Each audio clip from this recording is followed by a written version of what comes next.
नमस्कार। आज की इस वीडियो में हम लोग मृदा संसाधन के अंतर्गत भारतीय मृदाओं में भिन्नता लाने वाले कारकों एवं मृदाओं के वर्गीकरण के बारे में अध्ययन करेंगे। मृदा पृथ्वी की ऊपरी सतह पर एक परत के रूप में पाई जाती है, जिसका निर्माण खनिज पदार्थों एवं चट्टानों के अपक्षय से होता है। अपक्षय के अंतर्गत खनिज पदार्थ एवं चट्टानें अपने स्थान पर ही टूट फूट कर बिखर जाती हैं, जिसमें समय के साथ एवं विभिन्न जलवायु वाले क्षेत्रों में जीवाश्म पदार्थों का मिश्रण होता रहता है और यह प्रक्रिया एक लंबे समय तक अनवरत रूप में चलती रहती है, जिससे मृदा का निर्माण होता रहता है। मृदा निर्माण में 3 कारक प्रमुख रूप से भूमिका निभाते हैं, जिसमें सक्रिय कारक, निष्क्रिय कारक एवं उदासीन कारक। सक्रिय कारक के रूप में जलवायु एवं जीवमंडल, निष्क्रिय कारक के रूप में उच्चावच एवं मूल पदार्थ तथा उदासीन कारक के रूप में समय मृदा निर्माण में अपनी प्रमुख भूमिका निभाते हैं। भारत क्षेत्रफल की दृष्टि से एक उपमहाद्वीप है, जहाँ पर जलवायु एवं उच्चावच संबंधी विविधताएं पाई जाती हैं। इन उच्चावच एवं जलवायु संबंधी विविधताओं के कारण यहाँ पर मिट्टी भी अनेक किस्म की पाई जाती हैं। भारतीय कृषि अनुसंधान परिषद ने भारतीय मिट्टियों को निम्नलिखित रूप से 8 भागों में विभाजित किया है, जिनमें जलोढ़ मृदा, काली मृदा, लाल मृदा, लैटेराइट मृदा, पर्वतीय मृदा, मरुस्थलीय मृदा, लवणीय एवं क्षारीय मृदा तथा पीट मृदा प्रमुख हैं। तो इस प्रकार भारतीय कृषि अनुसंधान परिषद ने जलवायु एवं उच्चावच की विभिन्नता के आधार पर भारत की मिट्टियों को 8 भागों में विभाजित किया है। इसके बाद अगर बात की जाए भारतीय मृदाओं में भिन्नता लाने वाले कारकों की, तो जिसमें सबसे पहले है मूल पदार्थ। मूल पदार्थ के अंतर्गत खनिज एवं चट्टानों का जो मलबा होता है, उसको इसमें मूल पदार्थ के अंतर्गत शामिल किया जाता है। मूल पदार्थ के आधार पर मृदा का रंग, मृदा का गठन एवं मृदा की संरचना प्रभावित होती है। जैसे ग्रेनाइट एवं नीस चट्टानों में लोहांश की मात्रा होती है, तो वहाँ पर निर्मित होने वाली मृदा का रंग लाल होगा। इसी प्रकार से जिन चट्टानों में जीवांश एवं लोहांश की मात्रा होती है, तो वहाँ पर जो पाई जाने वाली मृदा होगी, उसका रंग काला होगा। इसी प्रकार से देखा जाए संरचना के आधार पर, तो उत्तर भारत के मैदान में जो मृदा पाई जाती है वो भारी कणों वाली होती है, वहीं दक्षिणी पठार की मृदा मोटे कणों वाली होती है, क्योंकि इन दोनों ही स्थानों की मृदाओं का रासायनिक परिवर्तन कम हुआ है। दूसरा जो कारक है वो है उच्चावच। उच्चावच के अंतर्गत प्रथम श्रेणी के उच्चावच महाद्वीप एवं महासागर आते हैं। द्वितीय श्रेणी के उच्चावचों के अंतर्गत पर्वत, पठार एवं मैदान आते हैं। तृतीय श्रेणी के उच्चावचों के अंतर्गत नदी, घाटी एवं झीलें शामिल होती हैं। उच्चावच मृदा निर्माण का प्रमुख कारक है, जो ढाल के अनुसार मृदा निर्माण को प्रभावित करता है। तीव्र ढाल वाले धरातल पर जल का प्रवाह तेज होता है, जिसके कारण अपरदन की सक्रियता भी अधिक होती है, जिसके कारण पर्वतीय ढालों पर पाई जाने वाली मृदा की परत पतली होती है तथा इस मृदा की गहराई पर्याप्त नहीं होती है तथा इस मृदा का पूर्ण रूप से विकास भी नहीं होता है, जिसके कारण पर्वतीय ढालों की मृदा कम उर्वर होती है। जबकि उत्तर भारत के मैदान में पाई जाने वाली मृदा की गहराई पर्याप्त होती है और उस मृदा की गहराई एवं मोटाई अधिक होने के कारण उत्तर भारत के मैदान की मृदा उर्वरक दृष्टि से भी उत्तम होती है।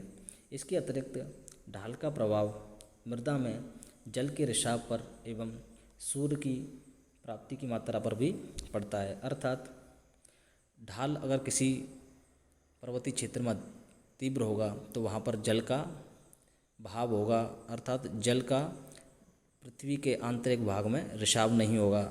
इसके अलावा सूर्य की किरणें तिरछी पड़ने के कारण वहाँ पर तापमान की भी पर्याप्त प्राप्ति नहीं होगी और वहाँ पर मृदा का पूर्ण विकास नहीं होगा।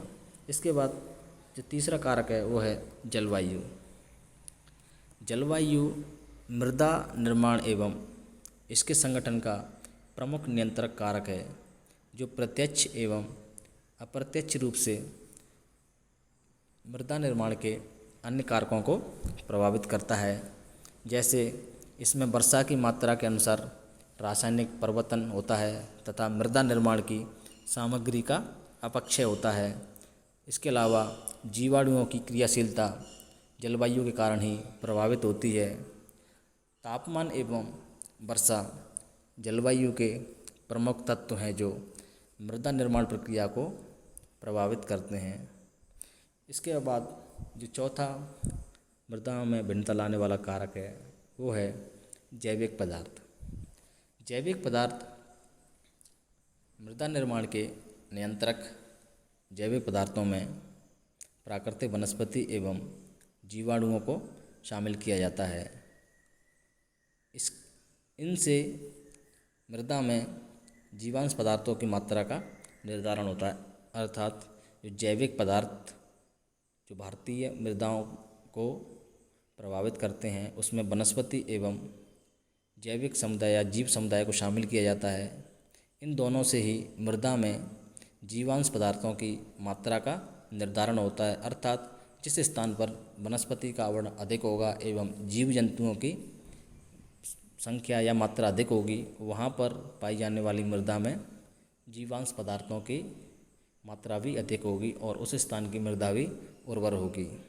इसके अलावा जिन स्थानों पर वनस्पति का आवरण होता है वहाँ पर जल के द्वारा मिट्टी का कटाव भी कम होता है।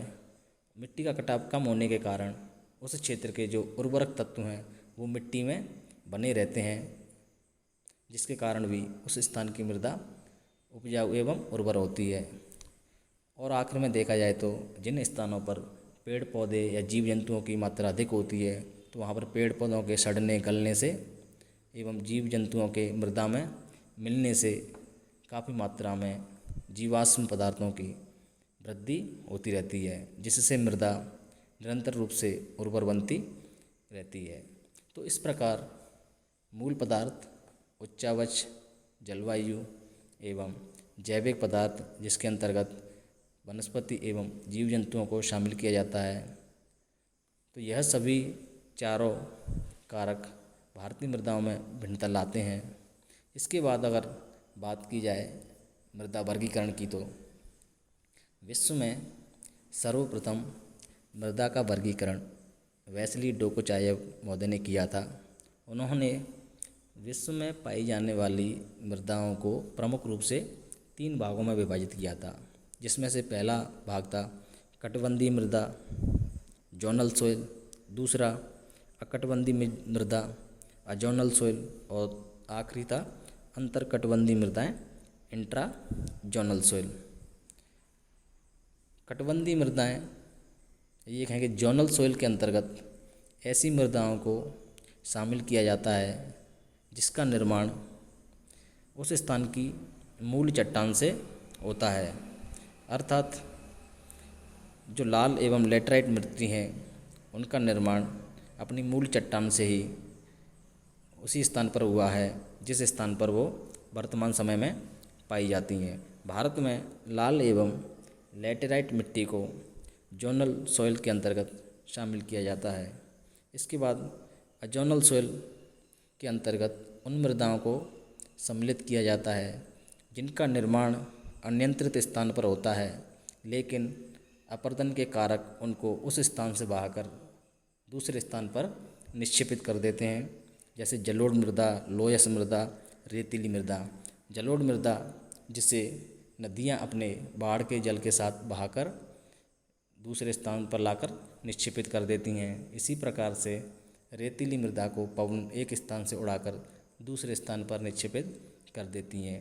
तो अजोनल सोइल के अंतर्गत भारत में जलोढ़ रेतीली मृदाओं को शामिल किया जाता है, जिनका निर्माण अनियंत्रित होता है, लेकिन अपरदन के कारक उनको उस स्थान से उड़ाकर दूसरे स्थान पर लाकर निक्षेपित कर देते हैं। उसके बाद जो तीसरा मृदा का वर्गीकरण है वो है अंतरकटिबंधीय मृदा या इंट्राजोनल सोइल। इंट्राजोनल सोइल के अंतर्गत भारत की काली मृदा एवं पौडजोल मृदा को सम्मिलित किया जाता है। इंट्राजोनल सोइल का निर्माण रासायनिक परिवर्तन के कारण होता है।